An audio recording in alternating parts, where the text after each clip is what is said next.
जबलपुर सिख संगत ने प्रधानमंत्री नरेंद्र मोदी के नाम ज्ञापन सौंपकर महाराष्ट्र के नांदेड़ स्थित तख्त सचखंड श्री हजूर साहिब गुरुद्वारा एक्ट 1956 में प्रस्तावित बदलावों का विरोध किया।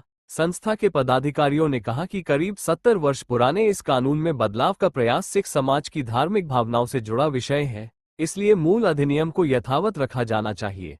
सिख संगत का कहना है कि तख्त सचखंड श्री हजूर साहिब करोड़ों श्रद्धालुओं की आस्था का केंद्र है। ऐसे में किसी भी संशोधन से पहले शिरोमणि गुरुद्वारा प्रबंधक कमेटी, श्री अकाल तख्त साहिब और अन्य प्रमुख सिख संस्थाओं से व्यापक चर्चा की जानी चाहिए।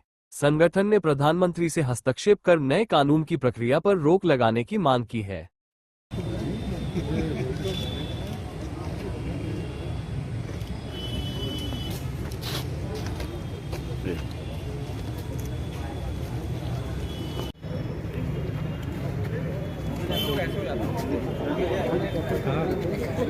घोड़े भी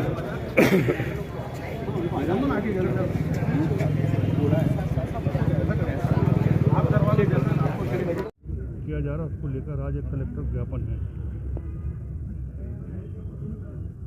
श्री गुरु गोविंद सिंह जी ने हजूर साहब और नांदेड़ में जो किया और करार पूरा बनाया, और आज उनकी कृपा है। कानून कितने सालों से बनता चला आया, 56 से, उसको चेंज करना चाहते हैं, लेकिन चेंज ना होकर जैसा था उसको वैसा रखा जाए। अगर एक दो आदमी रखना भी सरकारी, एक आध आदमी इतने ज़्यादा बढ़ाने के लिए कुछ एक आध दो आदमी पर रख लें, ज़्यादा आदमी ना रखें, बढ़ाएं और बस। लेकिन जैसी संस्था चल रही वैसी रहे, यही है पूरे सिख समाज की। पूरे उनकी जितनी भी संस्थाएं हैं बड़ी बड़ी, जैसे SGPC, अकाल तख्त, उनको विश्वास में नहीं लिया गया।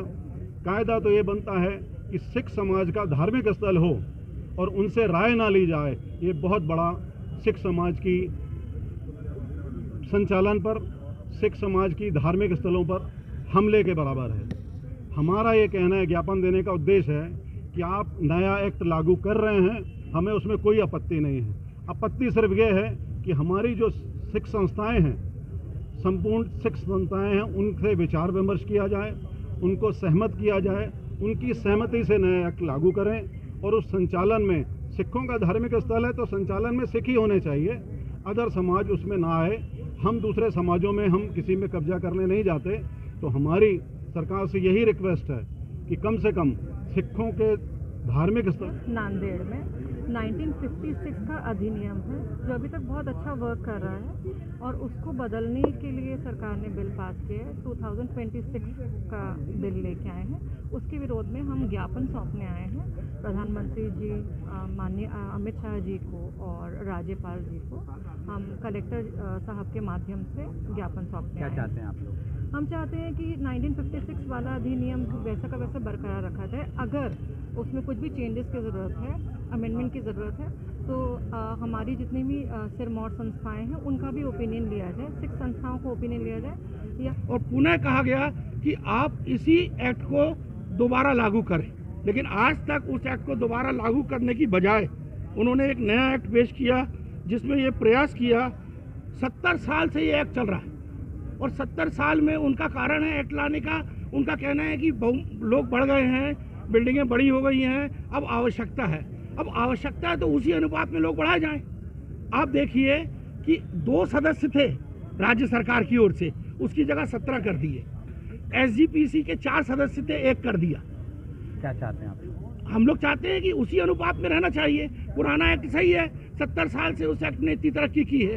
कलेक्टर साहब को कंट्रोल दिया है, सरकार का कंट्रोल होना चाहिए, और सरकार का कंट्रोल 1956 के एक्ट में पर्याप्त है। उससे कोई कहीं भी कोई घटना नहीं हुई, कुछ एक भी आपत्ति नहीं आई। 70 साल तक सरकार ने कहीं नहीं कहा कि इस एक्ट का दुरुपयोग हुआ है। अब उसके बाद भाटिया कमेटी का नाम लेते हैं कि जस्टिस भाटिया कमेटी ने जो लागू किया है